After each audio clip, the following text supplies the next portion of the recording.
All right, good Thursday afternoon, everyone, and thank you so much for joining us here on your Central Valley Live. As always, I'm your host, Gabe Salzar.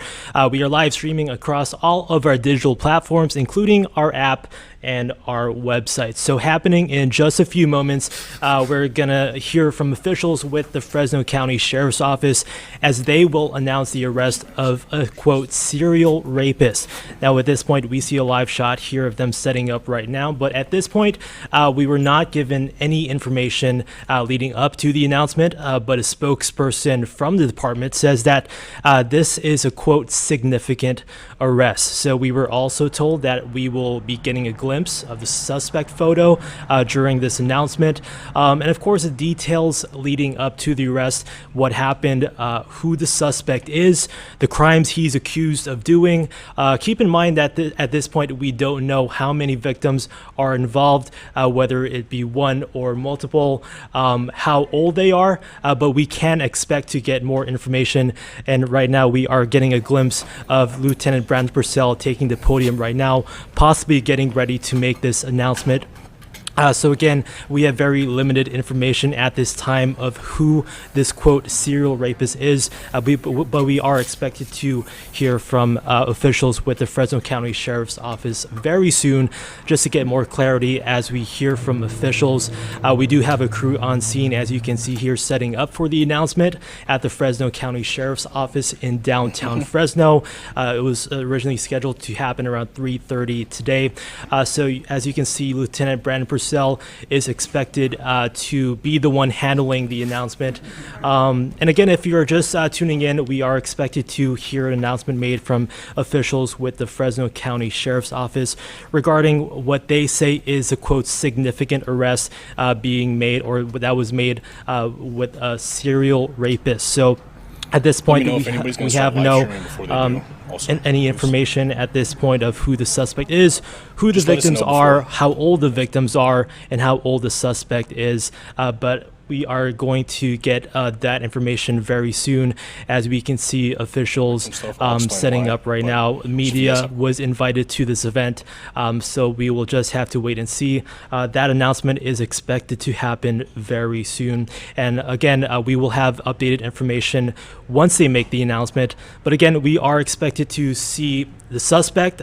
They're expected to show a glimpse of the suspect photo. Reveal the information leading up to the arrest as well. But all we know so far is that officials have said that they have made a, quote, significant arrest of a serial rapist at this time. And right now we are about to hear from officials with the Fresno County Sheriff's Office. Lieutenant Brandon Purcell, who oversees this department, is expected to make that announcement very soon. Right now, as we can see, media is currently staging at the Fresno County Sheriff's Office headquarters located in downtown Fresno. Again, if you're just tuning in, at this point, we have very limited information leading up to the announcement, but a spokesperson from the Sheriff's Office says that this is, quote, a significant arrest that was made. We were also told that we will be getting a glimpse of the suspect photo during this announcement, as they are getting ready to make that in just a few moments. Let's take a listen in.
All right, as we are waiting to hear the announcement coming from Lieutenant Brandon Purcell from the Fresno County Sheriff's Office, just to fill you in, if you are just tuning in, welcome. We are live streaming across all of our digital platforms, including our app and our website. So happening in just a few moments, officials with the Sheriff's Office will announce a significant arrest made by a serial rapist. So again, the information that we have at this point is very limited.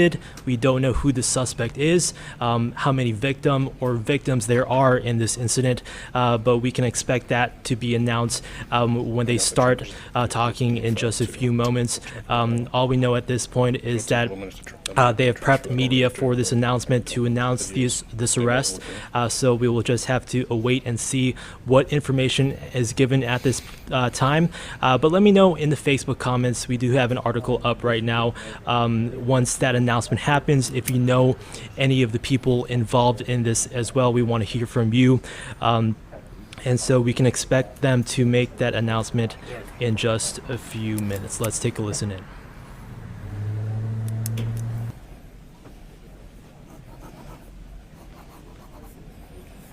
Good, I'm not going to that.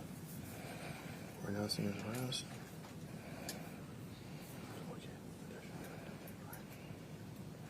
Yep.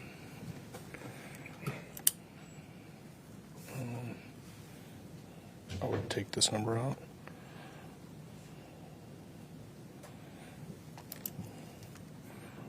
And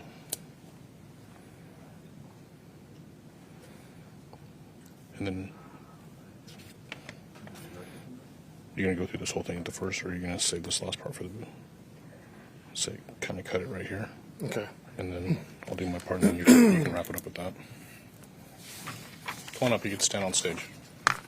Ready to go? Are you guys all ready? Let's go grab the door so we don't have any.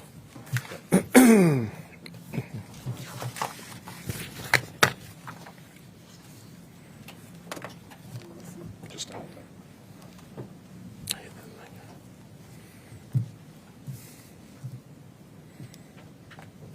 Ready? Good afternoon. I'm Assistant Sheriff John Zanoni with the Fresno County Sheriff's Office. I'm in charge of the Field Services Division. I'm joined here today by Lieutenant Brandon Purcell, who is the commander of the Sexual Assault Unit. Today, the Fresno County Sheriff's Office is announcing the arrest of Guadalupe Gonzalez, a serial rapist from the city of San Joaquin.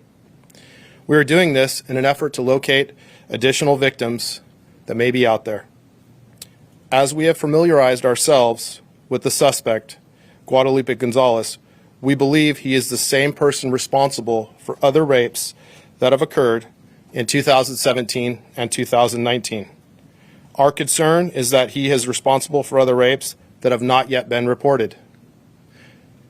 As I said earlier, I'm joined by Lieutenant Brandon Purcell, who will now give an overview of the case and the information related to today's arrest and the previous cases. Thank you, Assistant Sheriff. So we're going to get into some of the details of the current case that we're working, and then how it ties into some of our previous rape cases. Earlier yesterday, sheriff's detectives arrested Guadalupe Gonzalez of San Joaquin.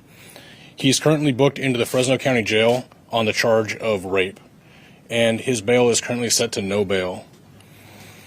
Early on the morning of the 26th, we received a phone call from a local hospital that let us know that they were in contact with a woman who stated that she had been sexually assaulted. Deputies responded and gathered information about the attack that had taken place. The victim explained that she had met a man, later identified as Guadalupe Gonzalez, online with the intention of going on a date. However, this date quickly escalated and turned violent. The woman met Gonzalez at an apartment just outside of the city of San Joaquin. During their time together, Gonzalez took the woman's cell phone, held a gun to her, and forcibly raped her. Gonzalez ordered her into his vehicle and drove to a rural area in Fresno County where the sexual assault continued. Afterwards, Gonzalez took the woman's phone, threw it from her, and he fled in his tan-colored Tahoe that we have photographs of here. The victim was eventually able to get a ride from the area, and she was able to get to the hospital for treatment of her injuries. Once the hospital contacted the sheriff's office, the sex crimes unit got involved. Working with the sheriff's patrol deputies, they spoke with the victim, gathered valuable evidence, and identified the suspect. That's where we learned that this two-door Tahoe was involved. As the detectives familiarized themselves with Gonzalez, they recognized that this could be the same person responsible from other unsolved rape cases in the past, including all the way back to 2017 and 2019. Through their research, detectives confirmed that Gonzalez did in fact commit those rapes, and our concern now is that he's going to be responsible for other rapes that are not reported. Some of the things that we've noticed with him is his predatory behavior is a common MO. These are things that we will see with serial rapists like Gonzalez is. What we're really looking for today is to reach out to the public because we believe that there are more victims that are going to be out there that have not reported this. So we're reaching out to members of the public in hopes that they will recognize his car, recognize him, or recognize the patterns of behavior that he's committed, and that they will call us. These crimes of rape are severe, as this rape was also. We know that this can be a very embarrassing thing for victims. We know that it can be a very shameful thing for victims. We just really want to plead to our victims to please reach out. We have people that are going to be understanding of your situation. We need help making sure that this man is put away and doesn't come back out on the streets to victimize any more women. Gonzalez is described as 5'7", 225 pounds. He has tattoos on his arm and on his hand. We're not giving out the tattoo information specifically because what we're hoping is as victims come forward, that is a piece of the puzzle that we can use to help identify him with our victims. So at this time, I'm going to turn the microphone back over to Assistant Sheriff Zanoni, and we'll both be available for questions.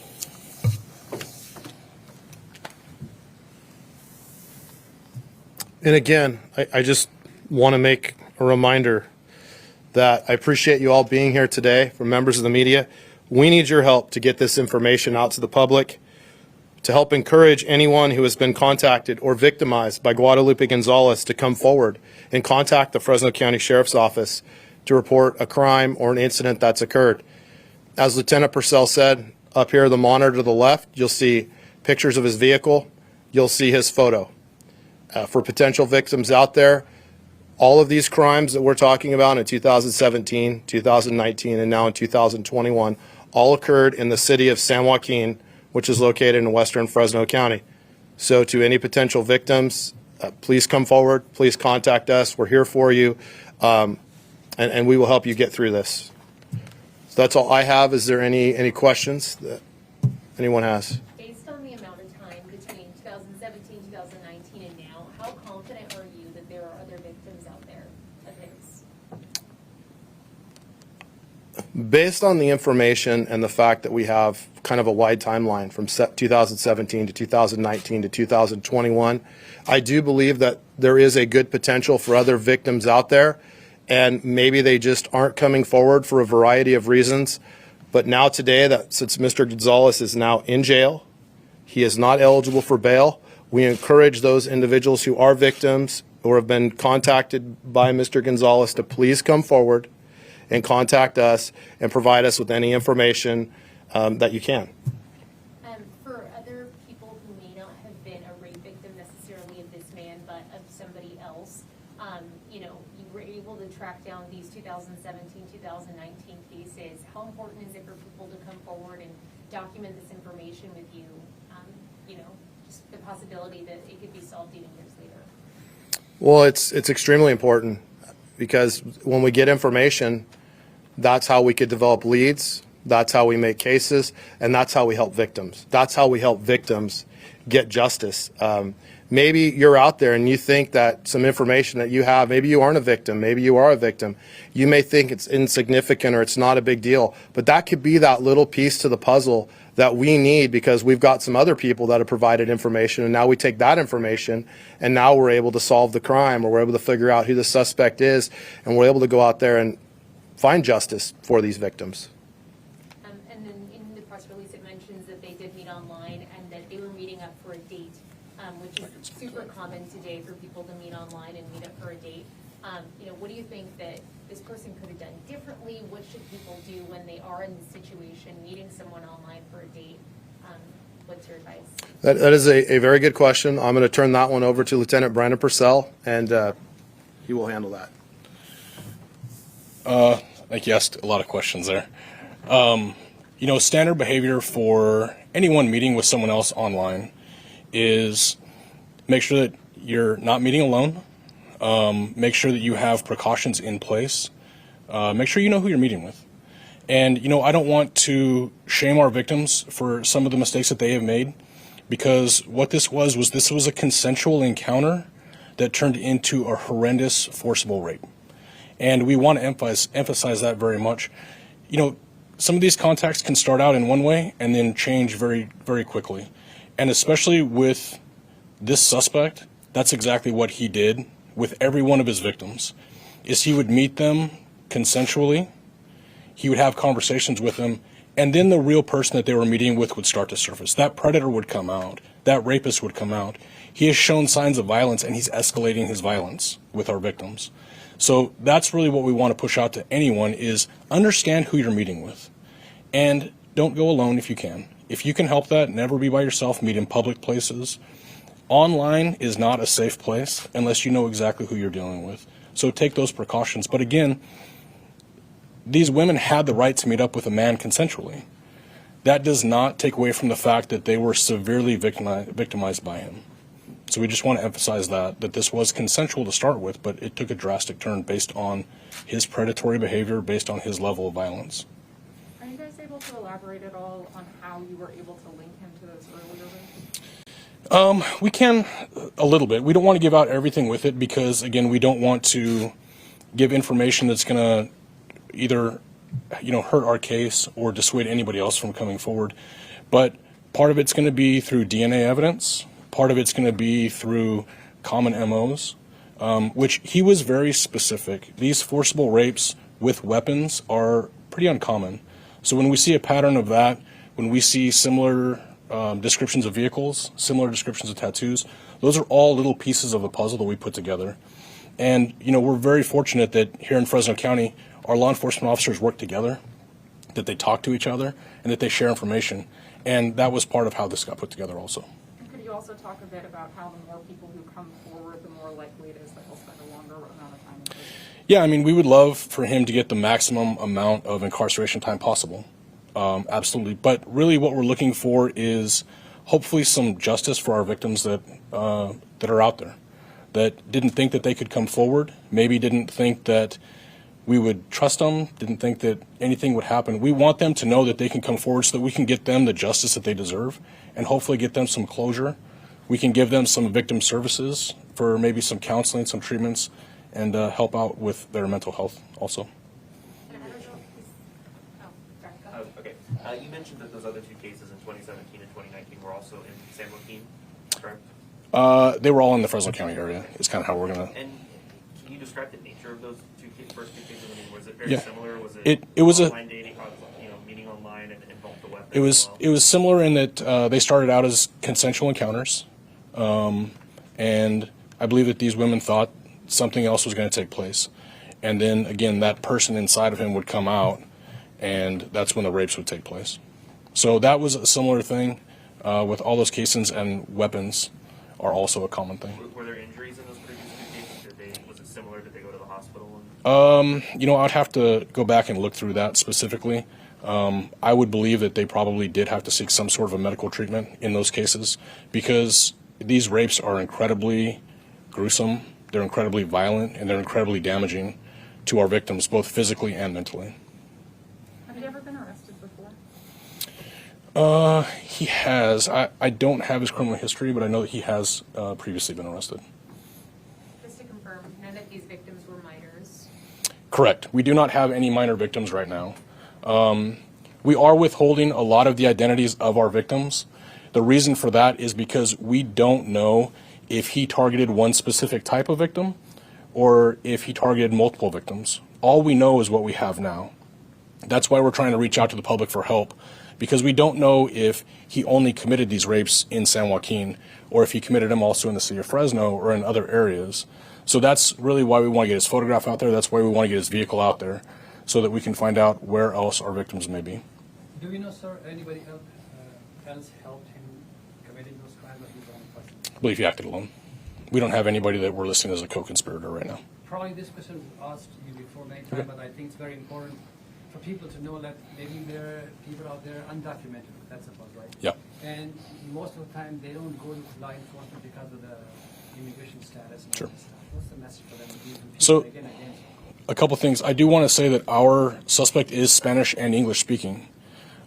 So we may have sexual assault victims that are Spanish speaking, and we want them to know that they can come forward. We have people that speak Spanish. We have detectives that speak Spanish. And regardless of your immigration status, that doesn't dictate whether or not you're a victim to us. If that is what your fear is your immigration status, don't have that fear. We are going to help everyone the exact same. Our goal here is to help our victims. That is our intent here, is to solve these crimes and to put these predators away. People who like to date online, let's suppose they want to check someone's background. So most of the services out there, you have to pay for them. Is there any service like the sheriff's page or something where they can call, check someone's background with the first and last name or something? Is it possible? No, and I think probably because that's a very fine line with protecting someone's personal privacy, and that could get misused pretty quickly. So we'd have to be real careful with that. I would say just go through the standard checks of these people. Spend some time with them on the phone, meet them in public, meet them with friends, meet someone that they know, have someone mutually in common together that you know. Those kind of standard online dating tips would be helpful for everybody. Like there's a website out there, you can check pedophiles or living in the neighborhood. Is there any website where you can see somebody was arrested for sexual assault? Or I believe Megan's Law is still active to see if they're convicted sex registrants. When someone's pending trial, we can't exactly post everybody that's been accused of a crime ever. So that's something that, we can post once it's ordered by the court that they're documented as sex offenders, and they can always check those websites. But again, this is one of those things to where I'm sure that our victims did some things that they wish that they could undo at this point, but it's really nothing that they did made them deserve what happened to them. These are terrible, terrible crimes. And the reason that those crimes happened isn't because of online dating. It isn't because our victim met with them. It was because he's a rapist. It was because he's a violent rapist. It was because he's a serial rapist. And those are the things that we really need everybody to know, because our victims need help, and we want our victims to know that we're here to help them. do we know any The of the crimes? victims, they're available for U visa. In this case, they. Potentially. That's a process to go through. But that is an option, and that runs through the exact same unit in the sheriff's office as our sexual assault unit. Do we know any of the crimes were recorded on video camera or something? I don't know that. I don't believe that they are. Can you tell us if any of his priors were sex-related or Yes. rape-related? They were. Yes. And then the no bail, was that a decision on behalf of the DA or the sheriff's department in order, was that intentional so that? So they presented a series of facts to a local judge through what we call a RAMI warrant system, and that judge determined that it was a no bail offense. He was ever involved in any kind of relationship, has kids or married? Or... He does have children? Yeah, we believe he does. He does have children. And what's his occupation? I think that he's going to be classified as like a manual labor, farm labor. And just confirming, you said he has had previous criminal charges for rape or sexual misconduct? Yes. Yes. If there's nothing else, I'll turn it back over to Assistant Sheriff so we can wrap it up. Again, thank you for being here today. Appreciate you all taking time out of your day to make sure that we can get this information out to the public. Hopefully we can, if there are other victims out there, this will encourage them to come forward and contact the Fresno County Sheriff's Office, and hopefully they could tell their story. And as we said, we are concerned about your victim status. We're not concerned about your immigration status and those things. If you're a victim, come forward. We will take care of you, and we will do the right thing. Thank you. I'll ask you one more question. All right, All right, officials with the Fresno County Sheriff's Office there announcing the arrest of Guadalupe Gonzalez from the city of San Joaquin. Just a recap of what they recently announced. Just keep in mind, though, that once we do get a suspect photo, we are going to post that on our website. We are waiting to get that as well. So they believe that Gonzalez is the same person responsible for other rape incidents that happened in the years of 2017 and 2019 in the Fresno County area. So deputies say that in these cases, it all started out similar in that it started out as a consensual encounter from an online dating site and then took a darker turn to become more violent where weapons were involved. These victims, the latest one, according to deputies, said she had to seek some sort of medical treatment because the incident was incredibly violent and gruesome. According to deputies, Gonzalez does have children, and he's classified as a farm laborer. So deputies say that none of the victims were minors. However, that they are holding back the victims' identities right now because they are working to see if he preyed upon a specific group of victims. And there's also just a push to for potential victims out there to come forward so that they can put everything in line. So deputies say that Gonzalez is both Spanish and English speaking. He has been previously arrested, and those prior charges were all sex related as well. So according to how it ties into previous rape cases, deputies say that they arrested Gonzalez in San Joaquin with no bail. So according to deputies in this latest incident, the victim called from a hospital saying that she had been sexually assaulted. The victim said that she met Gonzalez online to go on a date, and then it escalated and turned violent. And according to them, they met outside the city of San Joaquin. So according to deputies, she was raped at gunpoint during the date. And Gonzalez drove her to a rural area in Fresno County where the sexual assault continued. So the victim was able to get away and go to the hospital, and then that's when the sex crimes unit got involved. And after gathering evidence, they decided that Gonzalez was tied to several different rape cases happening in 2017 and 2019. So the concern is that he's responsible for other rape incidents that have not yet been reported out there. So as you heard earlier, there was a greater push just to get those potential victims to come forward so that they can have a clearer picture of who Gonzalez is and what he's done in the past. So according to deputies, Gonzalez had predatory behavior and a common MO.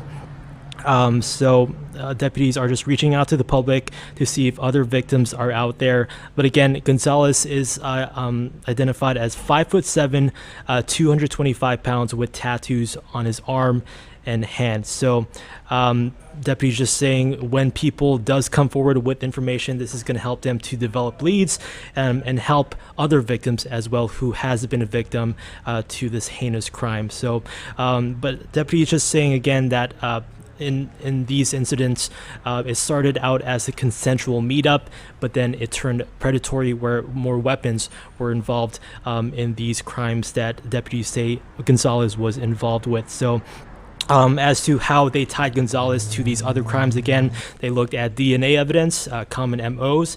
They said that his behavior became predatory and that it's uncommon to see weapons involved in this type of sexual crime. So again, we will have more updated information on our website, yourcentralvalley.com, as soon as we get the photo of Guadalupe Gonzalez.